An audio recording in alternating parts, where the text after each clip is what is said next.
दोस्तों नमस्कार। दोस्तों आज हम उन मूर्ख लोगों का पिटारा खोलेंगे जो अपने को बुद्धिजीवी समझते हैं, जो हिंदू मुस्लिम भाईचारे की बात करते हैं। और इसमें मूर्खों में बहुत बड़ी संख्या ऐसे लोगों की है जो लोग अपने को दलितों का स्वयंभू मसीहा मानते हैं। और दलित शब्द भी इन लोगों ने अपने फ़ायदे के लिए ईजाद किया है।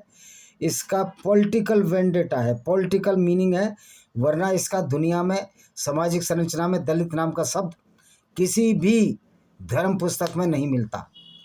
और हम उन लेफ्टिस्ट हिस्टोरियंस की बात करते हैं, उनके विक्टिम कार्ड की बात करते हैं।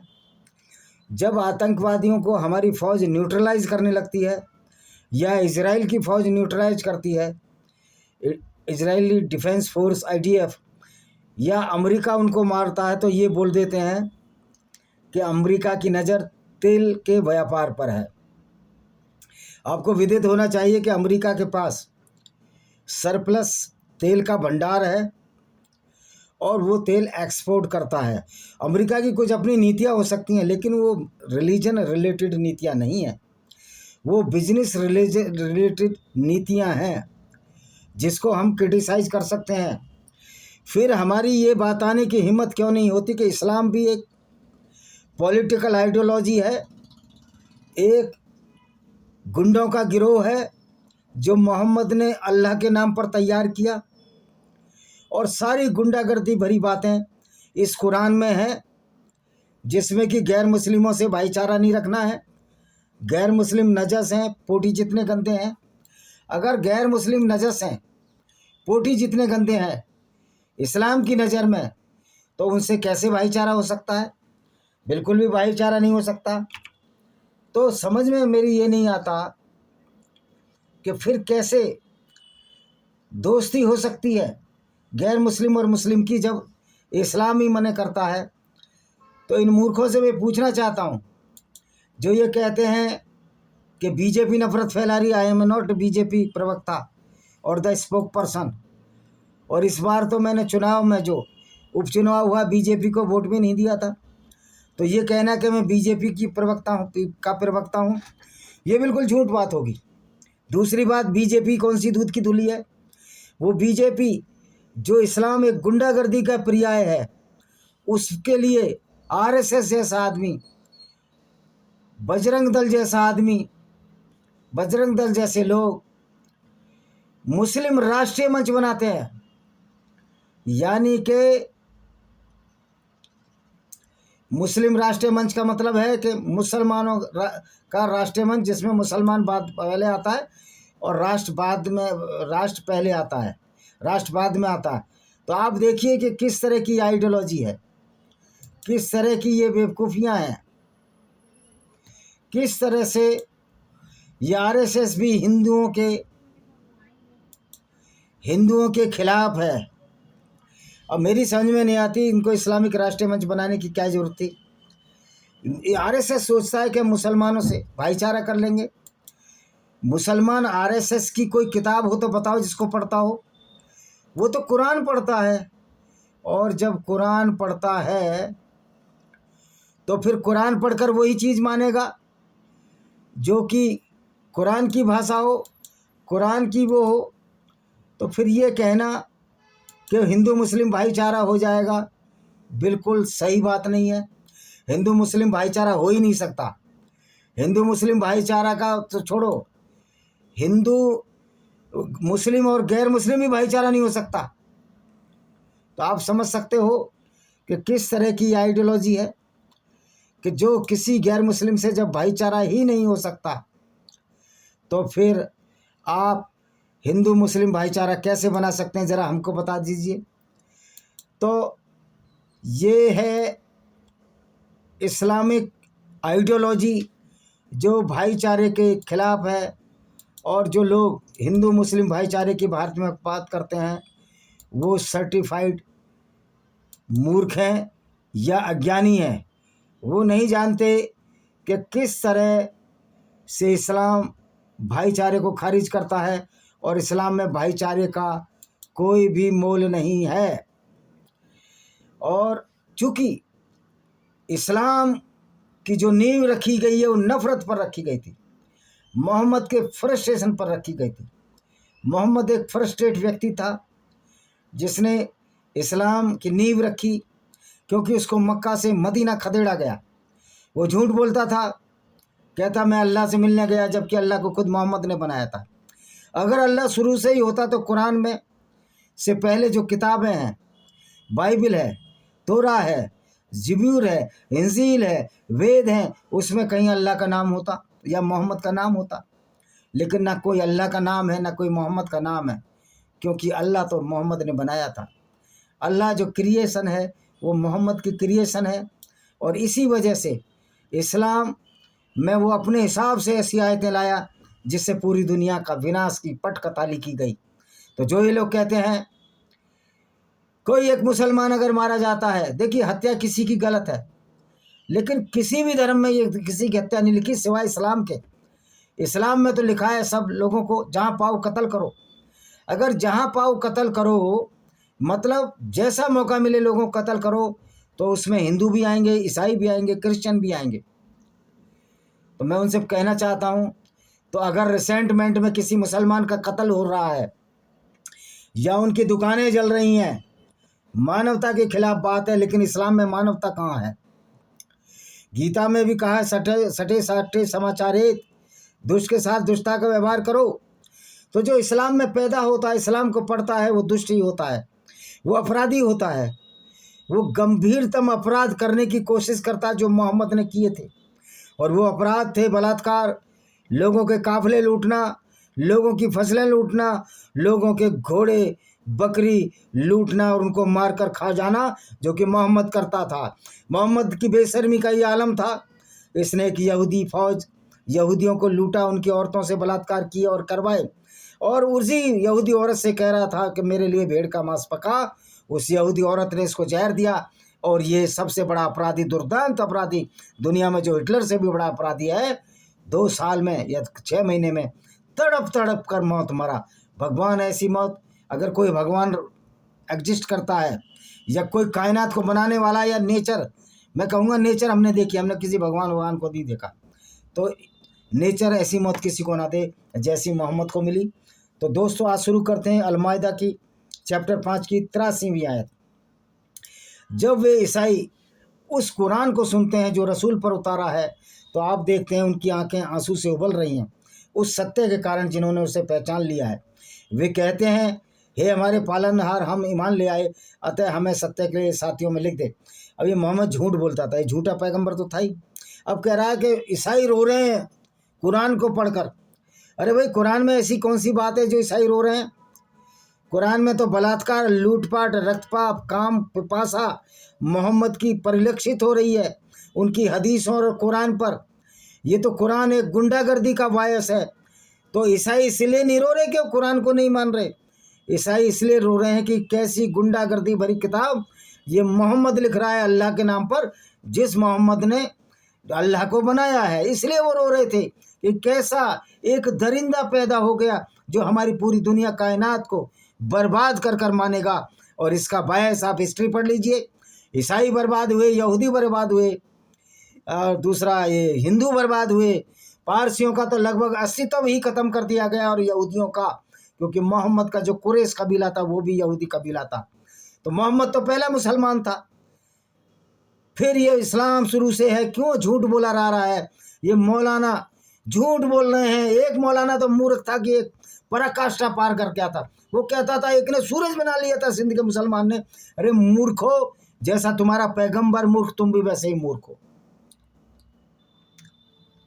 84 तथा कहते हैं, क्या कारण है कि हम अल्लाह और इस सत्य पर ईमान विश्वास ना करें? हम आशा रखते हैं हमारा भाई सारे कारण है कि इस्लाम पर और कुरान पर वो ना विश्वास ना रखें। कुरान एक मूर्खता का प्रतीक है। कुरान का अल्लाह कहता है कि धरती स्थिर है और सूर्य उसके चारों तरफ घूमता है, जिससे दिन रात होते हैं। तो ये मूर्खता की किताब पर कौन यकीन करेगा? कुरान पर एक मूर्ख व्यक्ति ही यकीन करेगा, और जो समझदार व्यक्ति होगा, कुरान को अपराध शास्त्र से ज़्यादा कुछ नहीं है। ये गुंडागर्दी भरी किताब है जिसमें पूरी मानवता के खिलाफ एक षड्यंत्रकारी किताब है ये। और इसको मानने वाले षड्यंत्रकारी हैं, राक्षसी प्रवृत्ति के लोग हैं, अच्छे इंसान तो हो ही नहीं सकते, चाहे कश्मीर में रहने वाला मुसलमान हो, चाहे हिंदुस्तान के किसी कोने में या दुनिया के किसी कोने में, जो इस्लाम को मानेगा वो सर्टिफाइड अपराधी है किसी भी देश की दंड संहिता के हिसाब से, क्योंकि कुरान उनको अपराधी बनाती है। और ये कुरान पाक है, ये कुरान अपवित्र है, नजस है। इसको कुरान शरीफ, ये कुरान शरीफ है, ये कुरान बदमाश है, ये कुरान करीम मतलब अच्छी, ये कुरान करीम नहीं, ये कुरान नजस है, कुरान पर लानत होनी चाहिए। तो अल्लाह ने उनके ये कहने के कारण उन्हें ऐसे स्वर्ग प्रदान किए जिसमें नहरें प्रवाहित थे। अल्लाह मुसलमानों को नहरें दे रहा है, वो अल्लाह जो सऊदी अरब में एक नदी तक नहीं बना पाया। आप समझ सकते हो किस तरह के मूर्खता की बायस है कुरान। तथा जो काफिर हो गए, हमारी आयतों को जुटरा दिया, वो नार किए। कोई नरक वरक नहीं होता, मुसलमान सबसे ज़्यादा नरक में रह रहा है। मुसलमान का दिमाग उस कुरान के नरक में सड़ रहा है, जो कि झूठों की किताब है, जिसका पैगंबर लुटेरा था, पीडोफाइल था। नुपुर शर्मा ने सही बोला था। तो लेकिन अब वो ज़माना चला गया कि नुपुर शर्मा को मार दोगे। ये बीजेपी के जो कायर हिंदू हैं, जो इनकी लीडरशिप है, हिंदू इन कायरों की लीडरशिप पर जिंदा नहीं है। हे ईमान वालों, उन स्वच्छ पवित्र चीज़ों को जो अल्लाह ने तुम्हारे लिए हलाल किए हैं हराम न करो और सीमा को उल्लंघन न करो। निसंदेह अल्लाह आज्ञाकारियों से प्रेम नहीं करता। आज्ञाकारियों से, किससे? उल्लंघनकारियों से प्रेम नहीं करता। हाँ, अल्लाह तो उनसे प्रेम करता है जो सच्चे मुसलमान है, 5 वक्त की नमाज पढ़ते हैं और जो बलात्कार करने के लिए लालित रहे। अल्लाह तो मोहम्मद से प्रेम करता था, जो सबसे बड़ा अपराधी, दुर्दांत अपराधी था। भाई आओ देखो, किसी भी दुनिया की कोर्ट में हम साबित कर देंगे मोहम्मद से बड़ा अपराधी तो हिटलर भी नहीं था। और उनमें से कहो जो हलाल स्वच्छ चीज़ अल्लाह ने तुम्हारा, इनको स्वच्छ चीज़ क्या प्राप्त की है? सुअर को छोड़ के सब खा जाओ, ये स्वच्छ है इनके लिए। दूसरों की औरतों से बलात्कार हो, ये स्वच्छ है। अल्लाह की आज्ञा से डरते रहो, यदि तुम पर उसी पर विमान रखते हो। अल्लाह से डरो। ये मोहम्मद डराता था मुसलमानों को, अल्लाह से डरो और मेरे साथ गुंडागर्दी करो, नहीं तो अल्लाह नाराज हो जाएगा। भला दुनिया को बनाने वाला ऐसी गुंडागर्दी करा सकता है क्या? तो ये अल्लाह मोहम्मद का बनाया हुआ अल्लाह था। ये आपको समझ में आ जानी चाहिए। अगर अभी भी समझ में नहीं आ रही हिंदुओं के या गैर मुस्लिमों के, तुम मूर्ख हो, करो दोस्ती। इस्लाम की नज़र में तुम नजस, लेटरिन जितने गंदे हो, अगर तुम्हारा दोस्त मुस्लिम है तुमको लेटरिन जितना गंदा समझेगा, और सिया तो तुमको थूक कर पानी पिलाते हैं, क्योंकि इस्लाम एक गुंडागर्दी का फलसफा है। अल्लाह तुम्हें तुम्हारी व्यर्थ शब्दों पर नहीं पकड़ता, परंतु जो शब्द जानबूझकर लियो उस पर रगड़ता है, तो उसका प्रयासचित 10 निर्धनों को भोजन करा दो। उस माध्यमिक भोजन से जो तुम अपने परिवार को खिलाते हो, उन्हें वस्त्र दो, अथवा एक दास मुक्त करो जिससे उपलब्ध रहे। अगर 3 दिन रोज़ा रखना है, ये तुम्हारी शब्दों का प्रयासचित है कि हम अल्लाह को मानते थे लेकिन अल्लाह को नहीं मानते थे। तो भैया, इस्लाम में अल्लाह को ना मानना पर सबसे बड़ी सज़ा है। लेकिन इस्लामिक गुंडे, जैसे कश्मीर में कश्मीरी मुस्लिम वो इस्लामिक गुंडे ही हो गए, भले वो हिंदुओं से कन्वर्टेड हैं, कुछ बकरवालों से, कुछ गुजरों से, कुछ ब्राह्मणों से, लेकिन वो अब इस्लामिक गुंडे हैं। उनको बलात्कार करने की छूट है। और इन्हीं इस्लामिक गुंडों ने जो कश्मीरी मुसलमान हैं, जो सच्चे मुस्लिम हैं, हिंदू औरतों के साथ बलात्कार किए, जिंदा औरतों को बलात्कार करके आरे से कटवा दिया। अगली आयत, हे ईमान वालों, निसंदेह मदरा, जुआ, देवस्थान, पासे, शैतानी मालिक करम, इनसे दूर रहो, तुम सफल हो जाओ। अब ये कहते हैं कि मदिरा मत पियो, जुआ मत खेलो, देवस्थान मतलब मूर्ति पूजा, पासे जो जुआ होता है, शैतानी मालिक करम, इनसे, ये खराब कर्म है, शैतानी कर्म है। लेकिन मैं ये पूछना चाहता हूँ मौलानाओं से, मोहम्मद से, अगर वो जिंदा है, अगर वो दोबारा जी उठेगा, तेरे अल्लाह से, कि दूसरों की औरतों को लूटना, उनसे बलात्कार करना, उनको बाजारों में बेचना, उसके बदले घोड़े हथियार खरीदना, ये शैतानी काम नहीं है? तो अल्लाह तो सबसे बड़ा शैतान है। अल्लाह तो शैतानों का भी गुरु है। 1 करोड़ शैतान भी अल्लाह से कम शैतान है। अब ये क्या कह रहे हैं? शैतान तो यही चाहता है कि शराब और जुए द्वारा तुम्हारे बीच में बैर दोष डाल दे, तुम अल्लाह की याद नमाज से रोक दे। कह रहे शैतान तो यही चाहता है कि शराब पियो। मोहम्मद ने शराब कब बंद की? जब इसके दामाद अली इब्न तालिब ने शराब के नशे में मगरिब की या फजर की नमाज गलत पढ़ा दी। मेरे ख्याल फजर मगरिब की नमाज गलत पढ़ा दी, या फजर की थी या ज़ुहर की थी, तीनों में से कोई एक थी। तब इन्होंने कहा भाई शराब मत पियो, क्यों? मोहम्मद को डर था, कि मोहम्मद को ही डर था कि मुसलमान सच्चाई जान जाएंगे कि शराब भी पीते हैं और शराब के नशे में सब युद्ध करने चलेंगे, मारे जाएंगे। क्योंकि मोहम्मद को अपने अल्लाह पर विश्वास ही नहीं था। क्योंकि जब मोहम्मद का उहद की लड़ाई में दांत टूटा तो मोहम्मद ने अपने दामाद अली बिन तालिब और बेटी फातिमा को पुकारा, अल्लाह को नहीं पुकारा। उसको पता है अल्लाह मेरा दांत नहीं बचा सका। तो इस तरह की मूर्खता इस कुरान में है। तथा अल्लाह के आज्ञाकारी रहो। अल्लाह हो तो तब आज्ञाकारी रहे ना, और अल्लाह का आज्ञाकारी रहना तो बलात्कारी बन जाओगे आप। रसूल के आज्ञाकारी रहोगे तभी बलात्कारी बन जाओगे। उन पर जो ईमान लाए तथा सदाचार करते रहे उसमें कोई दोष नहीं। जो पहले खा लिया, यानी जो पहले खा लिया अब मत खाओ। अल्लाह से डरते रहो, लेकिन पहले जो सत्कर्म करते रहे फिर डरते रहे, सत्कर्म करते रहे, अल्लाह से डरे, सदाचार कर। अल्लाह सदाचारी से प्रेम करता है, तो अल्लाह इसका मतलब मुसलमानों से प्रेम ही नहीं करता, क्योंकि अल्लाह तो फिर मुसलमानों का सबसे बड़ा दुश्मन है। वही तो मोहम्मद की शिक्षा के अनुसार अल्लाह ही तो मुसलमानों को दुराचारी बना रहा है, उनको लुटेरा और बलात्कारी बना दिया पैगंबर को। तो अल्लाह मुसलमानों का सबसे बड़ा दुश्मन है। अल्लाह दुराचारी मुसलमानों से प्रेम नहीं करेगा, अल्लाह गैर मुस्लिमों से प्रेम करेगा, अगर इस्लाम के हिसाब से वो नहीं चलते, क्योंकि इस्लाम के हिसाब से चलकर तो अच्छा नहीं हो सकता आदमी। तो अल्लाह तो सबसे खिलाफ है मुसलमानों के, अगर इस आयत को देखा जाए तो। हे ईमान वालो, अल्लाह कुछ शिकार द्वारा जिन तक तुम्हारे हाथ भाले पहुँचेंगे अवश्य तुम्हारी परीक्षा लेगा, ताकि जान लो तुम में से कौन उससे बिना देखे डरता है। फिर इस आदेश के पश्चात इसका उल्लंघन किया, इसी के लिए कह रहा आपने जो शिकार किए, जो मैं बता रहा हूँ वो शिकार करो। मतलब अल्लाह भी मज़ेदार है, जानवरों का कत्ल कराता है, खून कराता है, और फिर कहता है शिकार करो। हे ईमान वालो, शिकार न करो जब तुम एहराम की स्थिति में हो, यानी जब पूजा पाठ कर रहे हो या और जानबूझकर ऐसा कर जाए तो पालतू पशु से शिकार किए जैसा बदला मत लो पालतू पशु से, जिसका निर्णय तुम में से दो न्यायकारी साबित करेंगे और काबा तक उपहार स्वरूप भेजा जाए। यानी कि अपने पालतू पशु कटवा सकते हो आप वहाँ। अथवा प्रायश्चित निर्धनों को खाना बराबर रोजे रखना, यानी कि अगर अल्लाह का नाम लेना भूल गए तो ये रोजे रखो, खाना खिला दो। लेकिन बलात्कार को अल्लाह मना नहीं करता, बलात्कार करते रहो, लोगों को लूटते रहो, जैसे कि मोहम्मद लूटता था। तो मोहम्मद तो हिटलर से भी 1 करोड़ गुना अपराधी है देखा जाए तो। तथा तुम्हारे लिए जल का शिकार उसका खाद वैध कर दिया, यानी मछली मारकर खाओ। एक बार मोहम्मद लूटने गया काफिले, खाना नहीं मिला, एक सूखी समुद्र किनारे मरी मछली उसको खाते रहे ये लोग। तो किस तरह का ये लुटेरा था, किस तरह का सर्टिफाइड लुटेरा था, मछली मार मार खाई, इनकी हदीसों में मिलता है। तुम और यात्रियों के लाभ तुम पर थल का शिकार, आराम के थल का शिकार मत करो, जल का शिकार करो जब तक आप काबा की तरफ जा रहे हो। अल्लाह ने आदरणीय पर काबा के लोगों के लिए स्थापना का शांति और एकता के लिए काबा बना, जबकि ये जो काबा है यही अशांति का प्रतीक है, यही इस्लामिक गुंडागर्दी का प्रतीक है। तथा आदरणीय मासों, यानी जो महीने हैं, पवित्र महीने रमजान के, जिसके बाद तुम गैर मुस्लिमों को कत्ल कर सकते हो। कुर्बानी और कुर्बानी के पशु जिन्हें पट्टे पहनाए हैं, ये ऐसा लिए ताकि तुम्हें ज्ञान नहीं दे। अल्लाह कुछ आकाश जो धरती में सबको जानता है, निसंदेह अल्लाह प्रत्येक विषय का ज्ञानी है, अल्लाह सब कुछ जानता है। तुम जान लो अल्लाह कड़ा दंड देने वाला है, ये कि अल्लाह अतिशील क्षमाशील है। अब अल्लाह कड़ा दंड देने वाला है, लेकिन मुसलमानों को तो कड़ा दंड नहीं देता, ये तो गैर मुस्लिमों को कड़ा दंड देता है। मुसलमानों से तो कहता है उनके काफिले लूट लो, उनकी औरतें लूट लो, वीडियो फाइल बन जाओ, जैसा कि मोहम्मद था। अल्लाह के रसूल का दायित्व इसके सिवा कुछ नहीं, उपदेश पहुंचा दे। अल्लाह जो तुम बोलते हो मन में रखो, कि रसूल का तो ये है, मोहम्मद का तुम्हें उपदेश पहुंचा रहा अल्लाह का।